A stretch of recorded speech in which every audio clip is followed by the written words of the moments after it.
Olá, meus amigos, bom dia, boa tarde, boa noite a todos, tudo bem com vocês? Mais uma aulinha aqui, eu sou o professor Leonardo Paiva e hoje a gente vai tratar na arbitragem das modalidades e da convenção de arbitragem. Quais são as modalidades de arbitragem que existem e como que as pessoas convencionam a ir para a arbitragem, como que isso é possível, como que as pessoas chegam na arbitragem. Tá? Então vamos tratar aqui das modalidades e da convenção de arbitragem, como a gente já viu aqui no slide introdutório, e já passamos aqui a falar das modalidades mais diretamente. E são duas as modalidades de arbitragem, pessoal. A arbitragem pode ser de direito ou de equidade.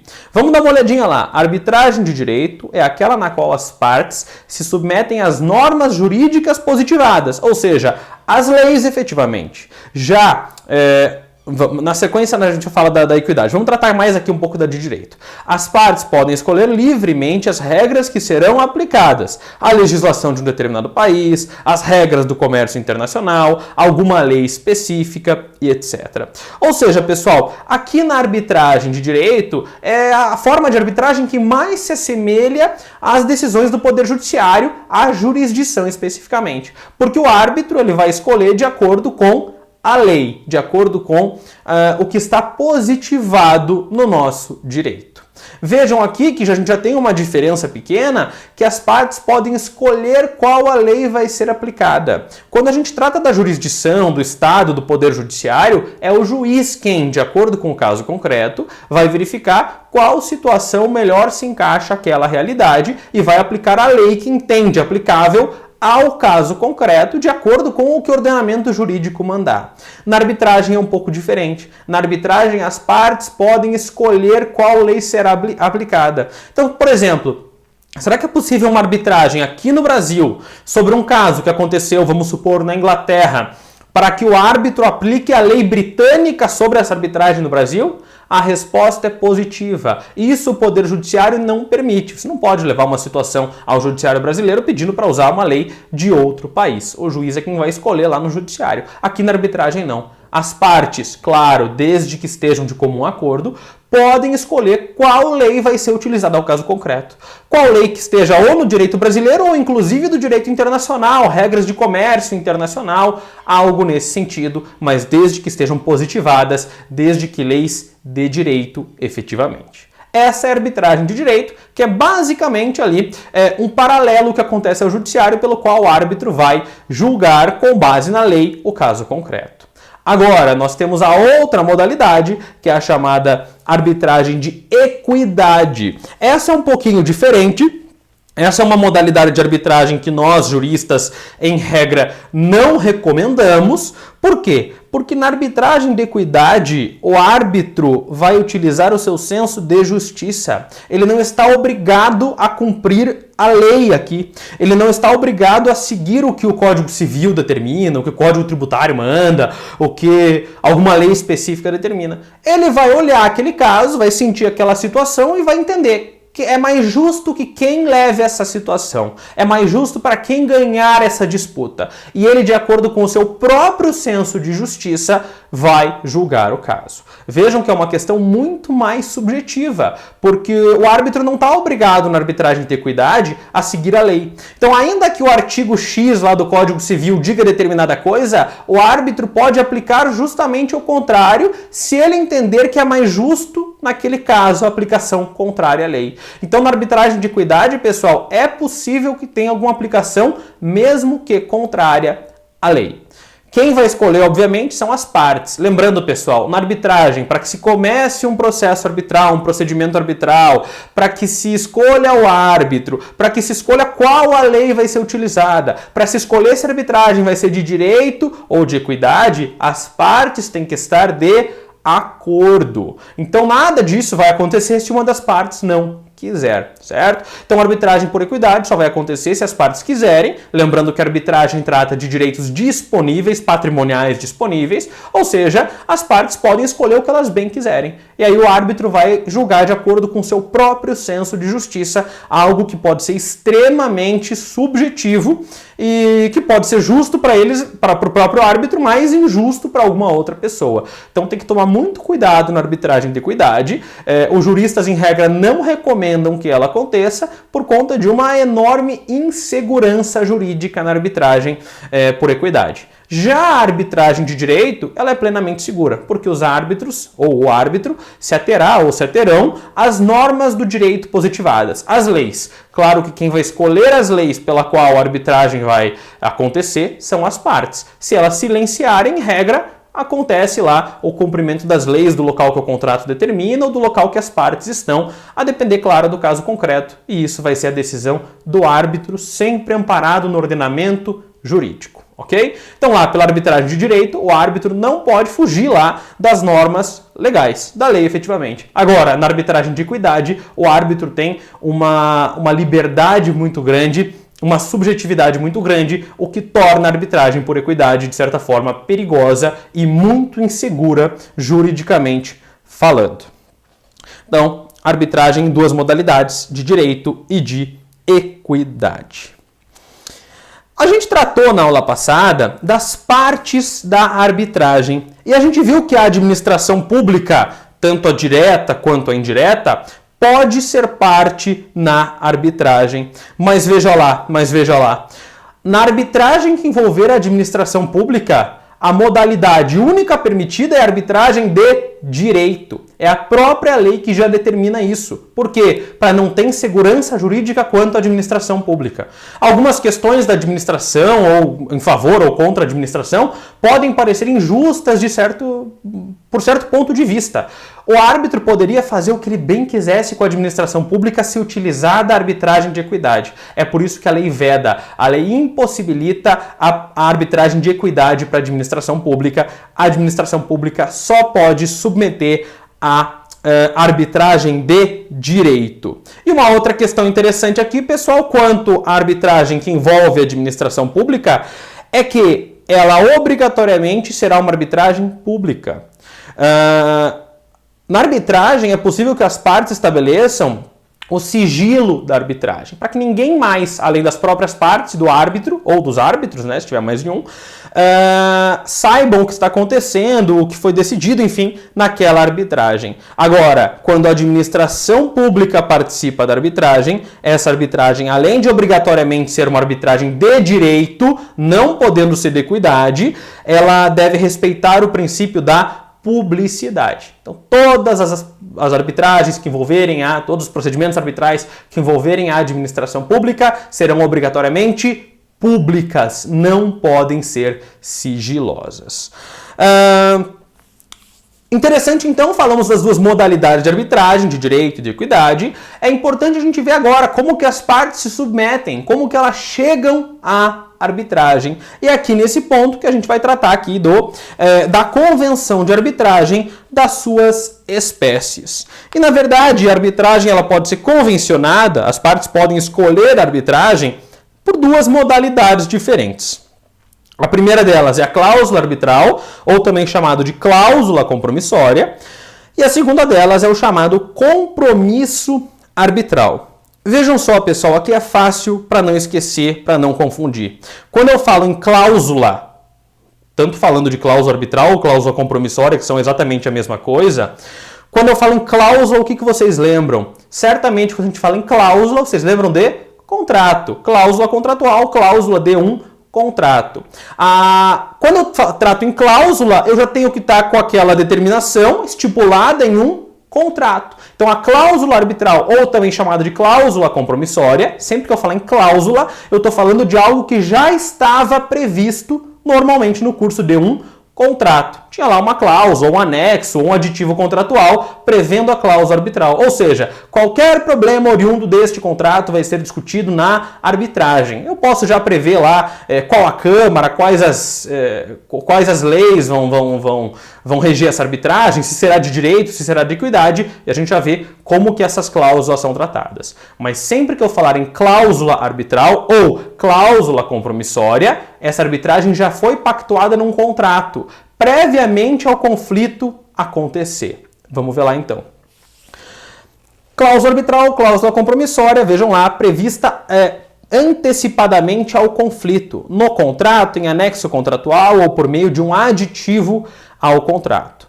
Essa cláusula vai prever que controvérsias sobre esse contrato, se vierem a existir, sejam levadas à arbitragem. Ou seja, pessoal, quando nós falamos de cláusula arbitral ou cláusula compromissória, o que nós pensamos é que eu ainda não tenho um conflito, mas caso esse conflito venha a existir, a solução vai se dar por meio da arbitragem. Então, sempre lembrando, tenho cláusula arbitral ou cláusula compromissória, eu tenho que lembrar que o conflito não existe, que ela está prevista antes de acontecer um conflito, e pode ser que nunca exista um conflito, e pode ser que eu nunca precise usar daquela cláusula compromissória ou daquela cláusula arbitral. Agora, eu tenho uma outra hipótese de as partes escolherem fazer uma arbitragem, que é por meio do chamado compromisso arbitral, que está previsto lá no artigo 9º da Lei de Arbitragem. O compromisso arbitral, diferente da cláusula, ele é posterior ao conflito. Ou seja, aconteceu um conflito, dali em diante as partes sentam, conversam e falam, bom, vamos levar esse problema que a gente tem para a arbitragem? E aí, a partir disso, levam a questão para ser discutida na arbitragem. Cláusula, eu não tenho conflito ainda e talvez eu nunca tenha, ela é prévia ao conflito. Agora, o compromisso arbitral, ele vai acontecer depois do conflito já criado. Então vamos supor que eu tenho um contrato lá que não tem nenhuma cláusula arbitral, mas deu um problema. A gente está discutindo muito sobre uma situação que está no contrato, sobre um índice, alguma coisa assim naquele contrato. Deu problema, não estão conseguindo resolver. Uma das partes olha para outra e diz, eu vou entrar com uma ação contra você. Mas será que não é melhor a gente fazer na arbitragem? Tá bom, vamos eleger um árbitro que seja inclusive expert nesses índices aqui que a gente está discutindo. A partir disso, as partes vão lá, já tem o conflito, criam, portanto, o compromisso arbitral para dali em diante, com o conflito já existente, levar esse problema à arbitragem para ser resolvido. Vamos ver lá então. O compromisso arbitral é posterior ao conflito e ele pode ser extrajudicial ou judicial. O extrajudicial foi esse exemplo que eu dei. As partes lá têm um contrato, têm uma avença e estão se matando lá, não conseguem resolver o problema delas. Neste caso, elas de comum acordo, ou seja, no compromisso arbitral extrajudicial, elas levam a situação a ser discutida na arbitragem. Ou seja, nunca houve processo. Elas vão escolher, a partir daquele momento que houve conflito, levar aquele conflito para a arbitragem. O compromisso arbitral pode ser ainda judicial. Quando que o compromisso arbitral vai ser judicial, pessoal? Quando, por exemplo, tiver uma situação já acontecendo no Poder Judiciário, e ali, a partir daquele momento, as partes param, conversam e dizem o seguinte, vamos parar com esse processo e levar nossa discussão para a arbitragem.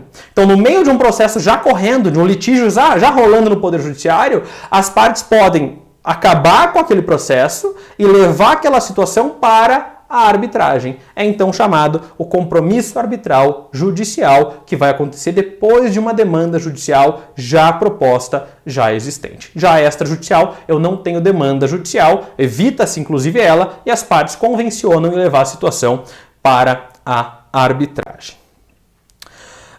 Quando nós falamos em cláusula aqui arbitral, na convenção de arbitragem de forma geral, a gente tem dois tipos de cláusula arbitral e elas estão previstas lá no artigo 10 da Lei de Arbitragem. A primeiro tipo de cláusula arbitral possível é a chamada cláusula arbitral cheia e outro tipo é a chamada cláusula arbitral vazia ou cláusula arbitral em branco. Vamos tratar da segunda primeiro, pessoal, da cláusula arbitral vazia, da cláusula arbitral em branco. É uma cláusula muito simples, que diz o seguinte: se nós tivermos um problema, levaremos à arbitragem. Basicamente isso, ponto final. Não prevê quem será o árbitro, não prevê onde que vai ser essa arbitragem, qual instituição, não prevê as regras da arbitragem, não prevê basicamente nada. Só diz que, se tiver algum problema, levará para a arbitragem. Essa é a chamada cláusula vazia ou cláusula em branco. Vamos dar uma olhadinha nela lá então. Cláusula vazia ou cláusula em branco, ela vai depender de um compromisso arbitral. Por quê? Porque eu tenho uma cláusula, eu já tenho uma cláusula no meu contrato dizendo que qualquer conflito será levado à arbitragem. Tá? Qual instituição? Quem é o árbitro? Quais são as regras? Isso vai precisar que, depois de um conflito existente, eu faça um compromisso arbitral. Ou seja, as partes elegeram a arbitragem já no contrato, mas não especificaram onde vai ser, quem vai ser e quais são as regras. A partir do problema, elas sentam novamente e pelo compromisso arbitral elas estabelecem onde vai ser, quais são as regras, quem vai ser o árbitro, ok? O que mais que temos aqui então? Quanto à cláusula vazia ou em branco, se as partes não chegarem a um acordo para firmar o compromisso arbitral, para escolher então a instituição e ou o árbitro, por exemplo, caberá a via judicial para tais disposições. Então vejam que interessante aqui. As partes previram antecipadamente uma cláusula arbitral, só que essa cláusula era vazia ou em branco. Ela só dizia que tinha que discutir na arbitragem, mas ninguém sabe onde, ninguém sabe quais são as regras. Prevê então a necessidade de um compromisso arbitral posterior. Mas vamos supor que nesse compromisso arbitral as partes não chegam num acordo. Nesse caso, precisa levar a situação ao judiciário para que o judiciário determine como será realizada a arbitragem. Vejam que trabalheira, pessoal. Então a arbitragem ela é muito boa, ela é mais rápida, ela é bacana, mas se você não previu direitinho, se a cláusula ficou vazia ali, precisou de um compromisso arbitral posterior e não teve acordo, eu vou precisar de um processo judicial para escolher como será feita a arbitragem. Então é muito complicado e acaba demorando muito mais nessa hipótese. Por isso que a gente sempre recomenda que quando for a vontade das partes estabelecer uma arbitragem, que seja feita a chamada cláusula cheia, que é a primeira ali do nosso slide. A cláusula cheia, então, ela já possui os requisitos para a instauração do procedimento arbitral, dispensando a assinatura de um posterior compromisso. A própria cláusula pode prever as regras ou ainda prever as regras de alguma entidade especializada. Então vejam lá, pessoal, quem estiver acompanhando a nossa aula com a lei da arbitragem aberta, lei 9.307 de 96, dá uma olhadinha na cláusula 10. A cláusula 10 da lei, ela prevê o que devem as partes estipular, o que devem as partes convencionar para que eu tenha todos os requisitos para começar um procedimento arbitral. Está lá na cláusula 10, dá uma olhadinha. Para que a cláusula arbitral seja cheia num contrato, essa cláusula arbitral já deve conter os requisitos do artigo 10, prevendo quem vai ser o árbitro, quais serão as regras, ou ainda de forma mais simples, prevendo assim, eu submeto a situação da arbitragem, as partes aqui acordam em submeter a arbitragem eventual sobre um litígio que venha a acontecer acerca desse contrato para a Câmara de Arbitragem X, com todas as suas normas. Então a Câmara de Arbitragem X já vai ter algumas normas dispostas lá no seu manual, nas suas regras internas. Essas regras já foram escolhidas por meio da cláusula de arbitragem cheia, da cláusula arbitral cheia, certo? Então na cláusula arbitral cheia eu já tenho todos os requisitos ali que o artigo 10 determina para que eu comece um procedimento arbitral. Mesmo que eu não coloque, elenque os requisitos, eu elenco alguma instituição com as suas regras. Essas regras já vão estar valendo, eu já vou ter uma cláusula cheia. Agora, na cláusula vazia, o que eu tenho? Eu tenho uma mera menção que qualquer problema vai ser discutido em arbitragem. A cláusula vazia precisa de um compromisso arbitral posterior a algum conflito que venha a existir. Nesse compromisso, aí as partes vão elencar lá todos os requisitos da cláusula do artigo 10 da lei de arbitragem. E se elas não conseguirem chegar a um acordo nesse compromisso arbitral, elas devem levar a situação ao judiciário para que o juiz determine como é que vai seguir a situação, como que vai se reger a arbitragem. Então tá lá os tipos de cláusula arbitral, cheia ou vazia, vazia também chamada de em branco. Para maior segurança jurídica, para evitar conflitos posteriores, para evitar que as partes não cheguem no acordo e tenham que mandar um processo ao judiciário só para definir como será feita a arbitragem, eu preciso de uma cláusula cheia. A cláusula vazia traz bastante insegurança, mais demora e mais possibilidade de discussão e de um problema maior ainda naquela situação. Bom, pessoal, quanto às modalidades, quanto à arbitragem, os tipos de cláusula arbitral, as convenções de arbitragem, era o que a gente tinha para hoje. Eu agradeço mais uma vez e coloco o meu e-mail à disposição de vocês. Quando precisarem, quando quiserem, mandem um e-mail lá para mim, conversem comigo lá pelas redes sociais e Qualquer dúvida, qualquer sugestão, qualquer reclamação, coloca aqui embaixo nos comentários. Coloca o joinha de vocês ou não gostei também e sempre mandem lá sugestões, críticas, elogios para que a gente continue fazendo igual ou modifique caso esteja faltando alguma coisa, tá certo? Um grande abraço a todos e até a próxima!